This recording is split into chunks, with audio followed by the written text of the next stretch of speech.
BJP அரசாங்கம் தொடர்ந்து நம்ம பயணம் அப்பவே தொடங்கிடுச்சு.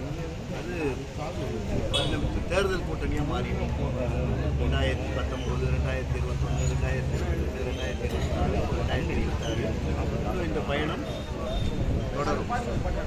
எனவே இந்த மோசமான ஒரு ஆட்சிக்கு எதிரான கொள்கை கூட்டணி என்பதனால தான் நம்ம எல்லோரும் இவ்வளவு ஒற்றுமையாக, பொதுவாக ஒரு ஆளுங்கட்சி இருக்குன்னா அந்த ஆளுங்கட்சிக்கு எதிராக ஏதாவது ஒரு வகையில் எதிர்ப்பு இருக்கும்.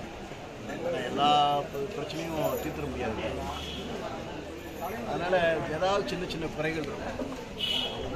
ஆனால் அதெல்லாம் மறந்து ஆளுங்கட்சி இருந்தாலும் கூட இந்தியாவினுடைய நலனிலிருந்து, இந்திய அரசியலமைப்பு ஏற்பட்ட ஆபத்திலிருந்து ஒட்டுமொத்தமாக இந்த கூட்டணி ஒன்றா நிற்குது. அதனால தான் இந்த கூட்டணியிலிருந்து யாரும் அப்படிலாம் உடஞ்சிடலாம் பார்த்தாங்க, ஒன்றும் நடக்கலை. அதே மாதிரி நீங்கள் எதிர்கட்சி கூட்டணிக்கு எந்த கட்சியும் கூட போகவும் இல்லை. சரி, புதுசாக வந்தால் அங்கே போய் சேர்ந்தால் எதுவும் நடக்கலை வரணும். எனவே இது ஒரு அரசியலுக்காக, ஒரு கொள்கைக்காக இந்தியாவுடைய அரசியலமைப்பு சட்டம் மிகப்பெரிய கோட்பாட்டை நமக்கு அம்பேத்கர் அவர்கள் ஏற்றி தந்திருக்கார்.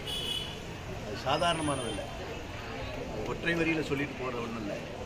இங்கே பல நாடுகள்லாம் இன்றைக்கி மத அடிப்படையில், இன அடிப்படையில் சின்ன பின்னமாகி போயிருக்கு. ஆனால் நம்ம நாடு மட்டும் இன்றைக்கும் இவ்வளவு பெரிய அளவுக்கு இங்கே மாதிரி இருக்கிற வேற்றுமை எங்கேயும் கிடையாது. இங்கே இருக்கிற மாதிரி ஜாதி, இங்கே இருக்கிற மாதிரி மதம் வேறு எந்த நாட்டிலையும் கிடையாது. ஆனால் அதையெல்லாம் உள்ளடக்கிய உரிமை கொடுக்குற ஒரு அரசியலமைப்பு சட்டம் இருக்கிறது, அது இந்திய அரசியலமைப்பு சட்டம் தான். அதனால தான் இந்த அரசியலமைப்பு சட்டத்துக்கு ஆபத்து வருவதனால தான் எல்லாம் நம்ம ஒன்று சேர்ந்து இந்த கூட்டணியில் போயிட்டு ஆரம்பம் முதலே நம்ம பல தேர்தலை சந்திச்சிருக்கோம். இந்த தேர்தல் அறிவித்த உடனே அதுக்கு முன்னாடி இந்த தொகுதி யாருக்கு போகும், என்ன ஏது அப்படின்லாம் ஒரு இருந்தாலும் கூட தொகுதி அறிவித்து வேட்பாளர் எந்த கூட்டணி எந்த கட்சிக்குன்னு அறிவித்து வேட்பாளர்னு அறிவித்த உடனேயே ரொம்ப பெருமைக்கத்தக்க வகையில் நம்ம எல்லாருமே ஒன்று சேர்ந்தாங்க. நீங்கள் குப்பம் கூட போகிறவங்க இல்லை வேறு கட்சி கூட இதுக்கு முன்னாடி பார்த்துருக்கோம். இப்போ நான் அதெல்லாம் பார்க்கல. ஒரு வேட்பாளர் நான் இருந்ததுனால அவர் கூட எப்படி போகிறாங்க என்னன்னு தெரியல. இந்த ரோபோ பொம்மை மாதிரி கையில் வச்சுக்கிட்டு போவாங்க. அது என்ன, அவங்க அப்படி தான் போய்கிட்டு இருப்பாங்க. ஏன்னா எந்த உணர்வும் இருக்காது. ஆனால் இது எல்லாமே பார்த்தீங்கன்னா நம்ம கூட்டணி கட்சி சார்ந்த எல்லோரும் கேண்டிடேட் கேம்பெயினாக இருக்கட்டும் அல்லது டோர் கேம்பெயினாக இருக்கட்டும், ஜனஜனமாக கூட்டமாக தான் போச்சு எங்கே பார்த்தாலும். இதே இந்த கூட்டணி ஒரு வலுவான கூட்டணி என்ற முறையில் ஒரு அரசியல் நோக்கத்தோடு நம்ம வளர்க்கிறோம். அதுலேயும் நான் திருவொற்றியூரில் இருக்கிற நம்ம கூட்டணி கட்சி தோழருக்கு மிக மிக மிக நான் நன்றி சொல்கிறேன். ஏன்னா நான் இன்னைக்கு வேட்பாளராக இருந்தால் கூட அதிகமாக டிகேபி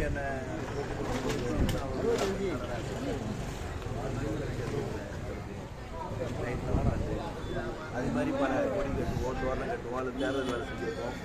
அந்த அனுபவத்தில் 3 சட்டமன்ற தேர்தலுக்கு எங்கள் கட்சி போட்டி போடும்போது அந்த சட்டமன்ற தேர்தலுடைய தொகுதி பொறுப்பாளராக இருக்கும்.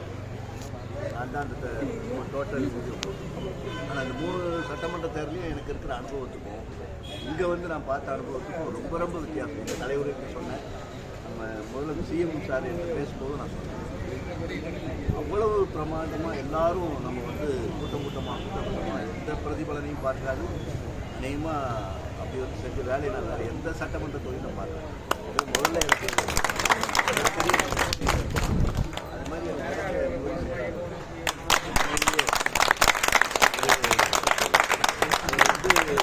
என்ன மாதிரி ஒரு ஒர்க்கர் தொழிலாளி வர்க்கத்துக்கு ஒரு குணம் உண்டு சொல்லுவாங்க. அவங்க யாருக்கும் வீழ்ந்தாக மாட்டாங்க. அதனால் எல்லாரையும் அரவணைச்சு போவாங்க.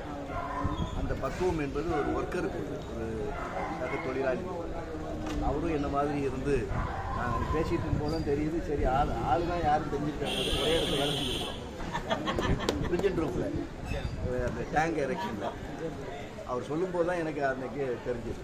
ஒரு ஒர்க்கர் என்ற முறையிலையும் அந்த ஒரு அலாதியான திறமை அவருக்கு அனுபவம். அதே மாதிரி நம்முடைய கூட்டணி கட்சிக்கான காங்கிரஸ் பேர் இயக்கம், அதே மாதிரி விடுதலை சிறுத்தைகள் கட்சி, மறுமலர்ச்சி திராவிட முன்னேற்ற கழகம், மக்கள் நீதி மையம், அது மாதிரி நம்முடைய மனிதநேய ஜனநாயக கட்சி, இந்திய யூனியன் முஸ்லீம் லீக், மனிதநேய ஜனநாயக மக்கள் கட்சி, அப்புறம் இவங்க எஸ்டிபிஐ, எல்லாருமே ஒரு கொள்கைக்காக இருந்தாங்க. இதெல்லாம் இவ்வளவு பெரிய அளவில் இந்த வேலையை செஞ்சு பிடிச்சது. அதுவும் சிறப்பாக நான் வணக்கம் சொல்லணும்னா 14வது வட்டத்துக்கு ஒரு சிறப்பு உண்டு. எல்லா தேர்தலையும் இந்த ஐடியாலஜியில் இருக்கிற அமைப்புகள் இங்கே ஜாஸ்தி. இந்த டிவிஷனை பொறுத்தவரை திராவிடர் கழகம், கம்யூனிஸ்ட் இயக்கம், அதே மாதிரியான இந்த முற்போக்கு இயக்கம் ஒரு வலுவான பற்று கொண்டவர்கள் நிறைய இருக்கிறவங்க. அந்த வகையிலையும் இந்த 14வது வட்டத்துக்கு ஒரு சிறப்பான நன்றியாக சொல்லுவோம்.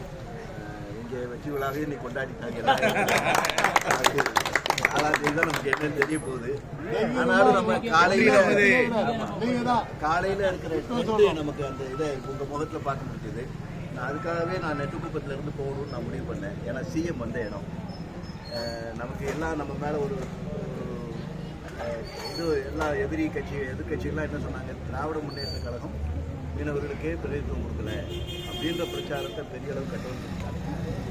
பிரதிநிதித்துவம் கொடுக்கணுன்றது உண்மைதான், அது வேற. ஆனால் இந்த 5 ஆண்டு காலத்தில் அந்த துறைக்கு செய்திருக்கிற சாதனைகள்லாம் நம்ம பட்டியல் போட்டு உறவு செஞ்சிருக்கோம். எனவே அப்படிலாம் பண்ணும்போது கூட அவங்க அதை பண்ண முடியல.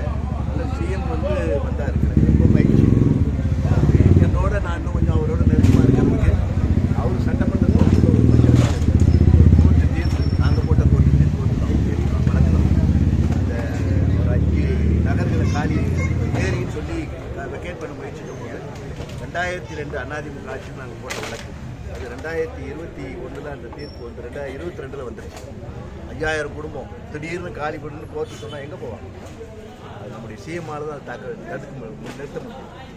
அந்த பிரச்சனையை நம்ம எப்படி தீர்க்கலாம் என்று ஒரு அரை மணி நேரம் நானும் எங்கள் மாநில செயலாளர் சிஎம் மட்டும் உட்காந்து பேசுவோம் தலைமைச் செயலகத்தில். அப்படி பேசி அந்த இஷ்யூக்கு நாங்கள் செட்டில் பண்ணோம். ஏரி வரைக்கும் எடுத்து ஒரு மாற்று இடம் கொடுத்து அந்த மக்களையும் கன்வின்ஸ் பண்ணி இன்றைக்கி ரொம்ப மகிழ்ச்சியாக இருக்காங்க. இப்போ பட்டா கொடுக்கறதுக்கான ஏற்பாடு உட்பட அங்கே நடந்துச்சு. அந்த கொஞ்சம் அறிமுகம் உண்டு. அதே மாதிரி ரயில்வே வேக்கன் லைன் பிரச்சனை வந்தபோது அவரோட தான் பேசினேன். சட்டசபை நடந்துகிட்டு இருக்கும்போது பக்கத்தில் பின்னாடி உட்கார வச்சு பேசினார். அப்படி ஒரு சின்ன அறிமுகம் அவரோட உண்டு. அவர் நெட்டுக்குப்பம் இப்படிலாம் சொல்கிறாங்களேன்னு சொல்லி அந்த டோர் கேன்வாசிங் வந்தாங்க ரோட் ஷோ, அதுதான் மிகப்பெரிய அளவுக்கு தமிழ்நாடு முழுவதும் பெரிய எழுச்சினா சாதாரணமானது இல்லை. அந்த சிஎம் திரும்பி வர்றாரு, எல்லாரும் என்னை பிடிச்சி தூக்கிட்டாங்க, நீங்கள் ஜெயிச்சிட்டீங்க. அன்றைக்கே அது தெரிஞ்சது. எனவே நான் நெட்டுக்குப்பத்துலேருந்து நீ போகணும்னு நான் போனேன். இங்கே இருக்க எல்லாருமே கியூவில் நிற்கும் போதுலேருந்தே கையை உழைச்சிட்டாங்க. அதே ஒரு நல்ல இது. அது மாதிரி நம்முடைய துணை முதல்வர் அவரும் இங்கே பிரச்சாரம் பண்ணுறது, இது எல்லாருமே பண்ணாங்க. அது நம்முடைய சிஎம் இந்த தொகுதி கூட்டணி தொகுதியாக இருந்தாலும் கூட தோக்கக்கூடாது அப்படின்னு அவங்க எடுத்துக்கொண்ட முயற்சி. அது சாதாரணமானது. ஒரு நாளைக்கு பேசுவார். அப்புறம் நம்முடைய மண்டல பொறுப்பு இருக்கிற நாடாளுமன்ற உறுப்பினர் ராஜா சார் பேசுவார், பாரதியண்ணன் பேசுவார். ஒவ்வொருத்தரும் தன்னுடைய கட்சி எப்படி போட்டி போடுதோ அது மாதிரி எனக்கு தென் போட்டுன்னு பேசுவாங்க. மாவட்ட செயலாளர் பேசாத நாள் இருக்காது. காலையில் போகும்போது இன்றைக்கி எங்கே போகிறீங்கன்னு கேட்பார். நைட்டு என்ன நடக்குது என்னன்னு கேட்பார். அது மாதிரி நம்முடைய தனியார்லேருந்து எல்லாருமே பகுதிக்கலை செயலாளர்கள், நம்முடைய சட்டப்பேரவை உறுப்பினர், உண்மையிலேயே அவர் எவ்வளோ வருத்தம் இருக்கணும் உங்களுக்கு தெரியும். 5 வருஷத்தில் ஏராளமான முறையில் அவர் இந்த தொகுதிக்கு மற்றதுக்கு இந்த இது நடந்தது. பொதுவாக நம்ம சொல்ல முடியும். 800லாம் எப்பவும் அப்படியே இருந்தாலும் திருவொற்றியூரோடு நிற்கும். 800க்கு ஒன்றும் இல்லைன்னு வாங்க. ஆனால் 800க்கு இன்றைக்கி அவங்களே இந்த தேவையான எல்லாம் வந்துருச்சு அப்படின்னு சொல்லத்தக்க அளவுலான சிறப்பு முயற்சி. அவரும் அறிவித்தவங்க என்ன வருத்தம் இருந்தாலும் சரி, அறிவித்ததுக்கு பின்னாடி அவரோடையும் நாங்கள் ஒரு 10 வருஷம் பழகியிருக்கிறோம். அவர் மேற்கு போய் செயலாளர் இருந்தார், அப்புறம் எம்எல்ஏ ஆனார்.